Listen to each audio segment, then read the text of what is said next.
Período que começa justamente com o aparecimento dos primeiros antepassados do homem, os chamados hominídeos, por volta de 3 milhões de anos atrás. E termina em 4000 a.C. com a invenção da escrita. Ora, este período é marcado pelo surgimento desses antepassados do homem, os chamados hominídeos. Destaque, por exemplo, para o gênero Australopithecus. Eles que vão se diferenciar, os Australopithecus, vão se diferenciar dos macacos, por exemplo, pelo chamado bipedalismo,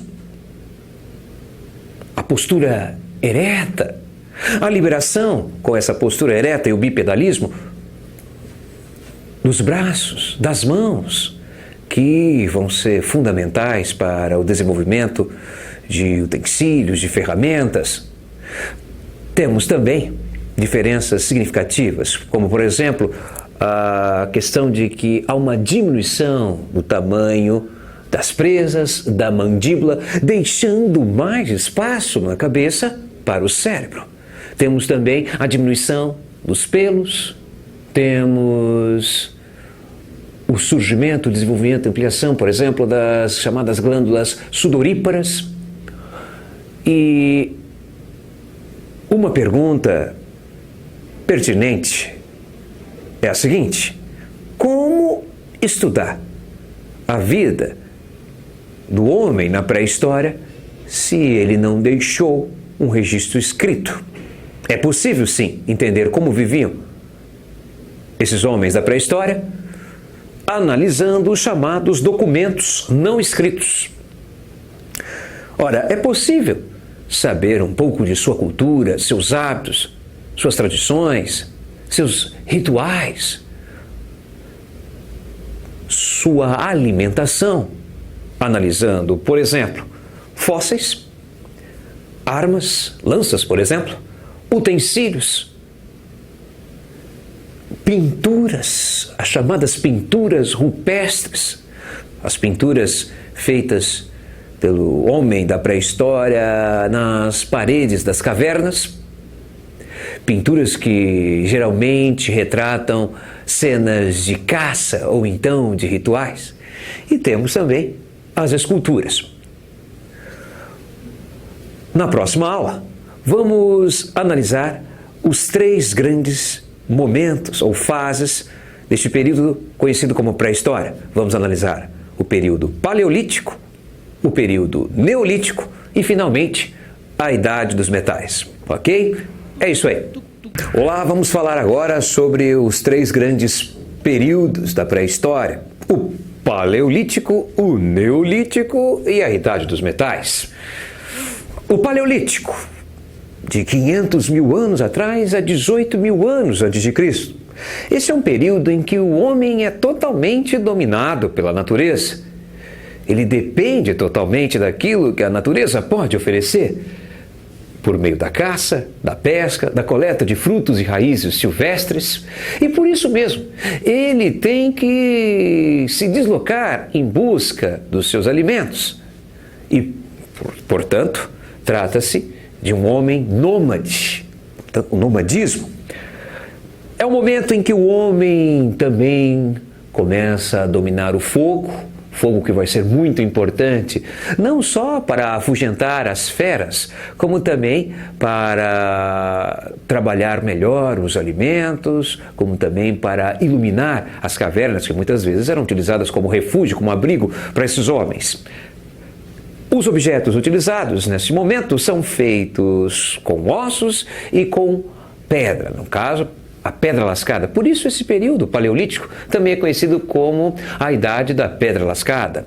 Período em que surgem as famílias e essas famílias vão se reunir em clãs. É a primeira forma de organização social. Primeiro a família e depois o surgimento dos clãs, a reunião de várias famílias. E neste momento também nós temos os primeiros rituais funerários. Agora, mudanças significativas vão acontecer neste período, no Neolítico. Aliás, um período marcado por uma verdadeira revolução.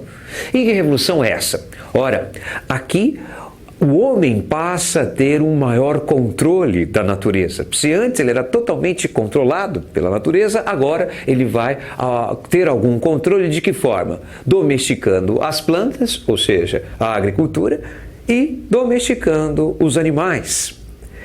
Essa revolução é conhecida como Revolução Neolítica e ela tem reflexos também, no caso, nos hábitos do próprio homem.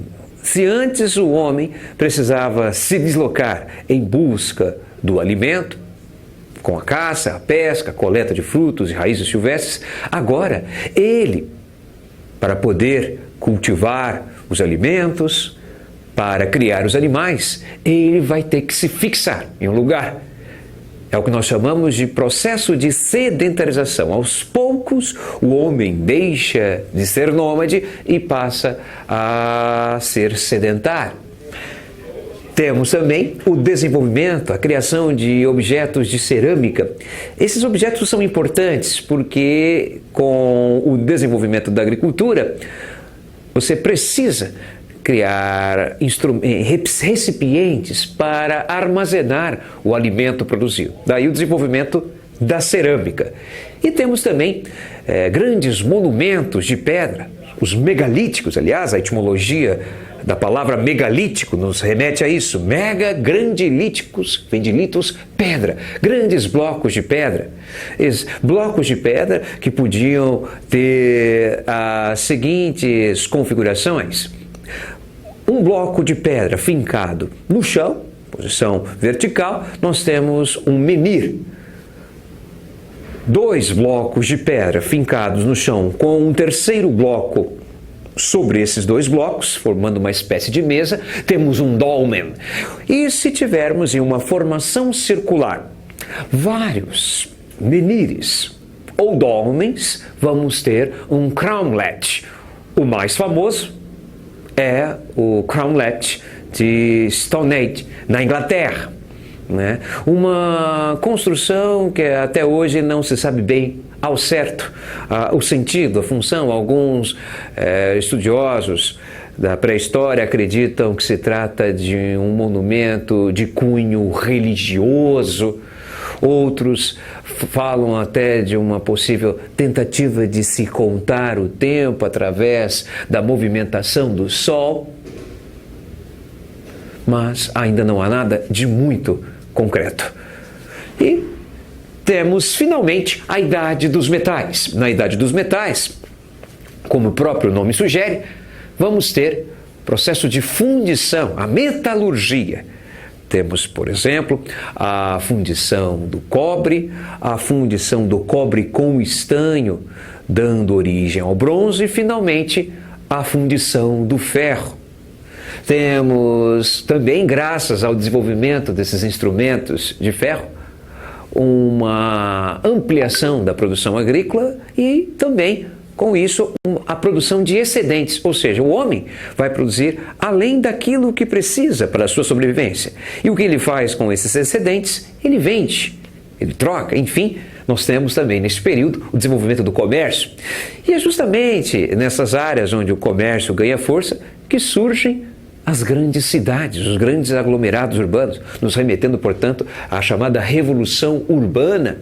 Cidades, por exemplo, que vão surgir, geralmente, às margens de grandes rios, como o Tigre, o Eufrates, o Nilo.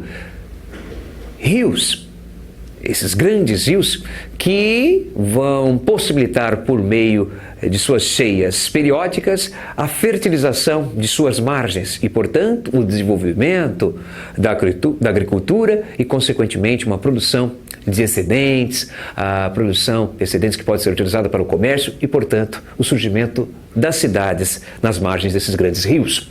E temos também o surgimento da propriedade privada. Com o surgimento da propriedade privada, aqueles que detêm as melhores e maiores porções de terra vão se diferenciar dos demais. Portanto, é o período também do surgimento das diferenças sociais, das classes, dos estamentos. E surge neste período também uma instituição voltada justamente para atender os anseios e interesses daqueles que detêm a propriedade, a classe dominante, o grupo dominante. Estou me referindo a essa instituição chamada Estado. Essa também é a fase do surgimento das religiões, da organização das grandes religiões da antiguidade. Ok? É isso aí. E nas próximas aulas, atenção, vamos trabalhar com as civilizações da chamada Antiguidade Oriental, até fazendo uma associação com o surgimento de grandes civilizações aqui no finalzinho da pré-história e essas civilizações se consolidando ao longo da Antiguidade, como o Egito, a Mesopotâmia, a Síria, a Pérsia, dentre outras. Ok? É isso aí.